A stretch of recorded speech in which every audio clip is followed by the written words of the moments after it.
नमस्कार, मैं प्रीति बर्थवाल आपका बहुत बहुत स्वागत करती हूँ हमारे YouTube चैनल आवान में। तो चलिए रुक करते हैं आज के मुख्य समाचारों का।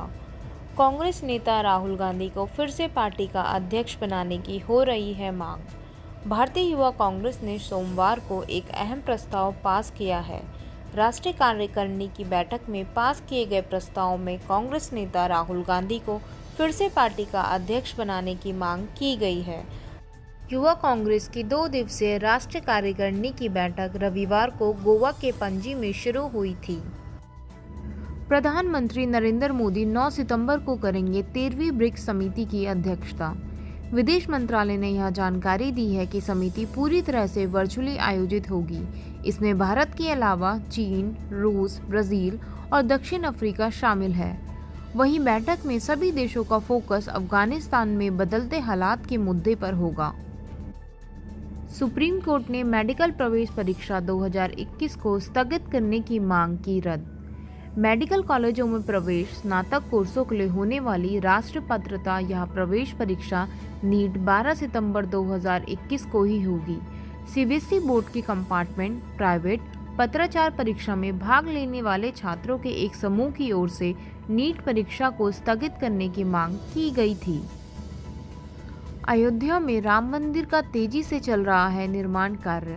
दिसंबर 2023 तक तैयार होगा गर्भगृह। अयोध्या में राम मंदिर का काम तेजी से चल रहा है।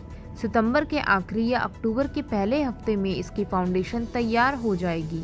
वहीं दिसंबर 2023 तक मंदिर के गर्भगृह में भगवान श्री राम की स्थापना कर दी जाएगी, जिसके बाद श्रद्धालु यहां आकर भगवान श्री राम के दर्शन कर सकेंगे। कांग्रेस नेता हरीश रावत ने भाजपा सरकार को महंगाई, भ्रष्टाचार और बेरोजगारी पर घेरा। हरीश रावत ने कहा कि भाजपा 2017 में बड़े दावों के साथ सत्ता में आई, लेकिन सरकार बनते ही वह वादे भूल गए। लोगों को रोजगार देने की बात की थी, लेकिन रोजगार छीना जा रहा है।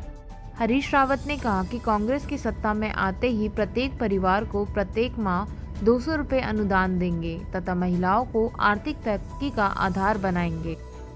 सरकार अल्मोड़ा को रेल लाइन से जोड़ने का करेगी प्रयास। मुख्यमंत्री पुष्कर सिंह धामी। मुख्यमंत्री धामी ने कहा है कि अल्मोड़ा प्रदेश की सांस्कृतिक राजधानी होने के साथ ही सबसे महत्वपूर्ण और ऐतिहासिक नगर है। यहाँ के विकास के लिए सरकार कोई कसर बाकी नहीं रखेगी।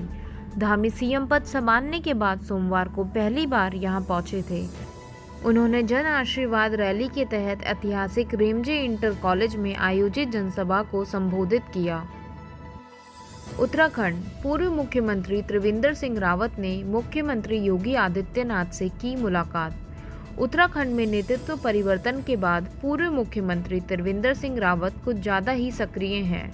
अब उन्होंने यूपी के मुख्यमंत्री योगी आदित्यनाथ से शिष्टाचार भेंट की। उनके लगातार इन दौरों से कई राजनीतिक मायने निकाले जा रहे हैं। उत्तराखंड में एक हफ्ते और बढ़ाया गया कोविड कर्फ्यू। सरकार ने अब कोविड कर्फ्यू को बढ़ाकर 14 सितंबर तक कर दिया है। कोविड कर्फ्यू की नई गाइडलाइन के अनुसार उत्तराखंड आने के लिए पर्यटकों को RT-PCR कोरोना नेगेटिव रिपोर्ट के साथ ही स्मार्ट सिटी वेबसाइट में पंजीकरण सहित होटल बुकिंग से जुड़े कागजात दिखाने के बाद ही एंट्री दी जा रही है। उत्तराखंड के चित्रकार राजेश चंद्र को यंग एजुकेटर सम्मान से नवाजा गया। National foundation for entrepreneurship development Tamil Nadu की ओर से राष्ट्रीय शिक्षक दिवस सम्मान 2021 का आयोजन किया गया, जिसमें उत्तराखंड से चित्रकार राजेश चंद्र को यंग एजुकेटर सम्मान दिया गया। वहीं राजेश ने यह पुरस्कार निर्मल आश्रम ज्ञानदान अकेडमी को समर्पित किया है। हरिद्वार में सोमवती अमावस्या पर श्रद्धालुओं ने गंगा में लगाई डुबकी। सोमवार की सुबह सोमवती अमावस्या पर स्नान करने के लिए स्थानीय निवासियों के साथ ही यूपी, दिल्ली, पंजाब, हरियाणा, राजस्थान, मध्य प्रदेश और गुजरात समेत अन्य प्रदेशों से श्रद्धालु हरिद्वार पहुंचे। इस दौरान पुलिसकर्मियों ने श्रद्धालुओं से कोविड नियमों का पालन करने की अपील की। उत्तराखंड। ट्रक परिवहन महासंघ ने की पुरानी सिलेंडर पॉलिसी लागू करने की मांग। महासंघ अध्यक्ष जगमोहन सकलानी ने बताया कि पुरानी समर्पण सरेंडर पॉलिसी में गाड़ी को सरेंडर करने की कोई समय सीमा नहीं थी, लेकिन अब प्रदेश सरकार की ओर से पहले 3 महीने में सरेंडर करने का नियम बना रखा है।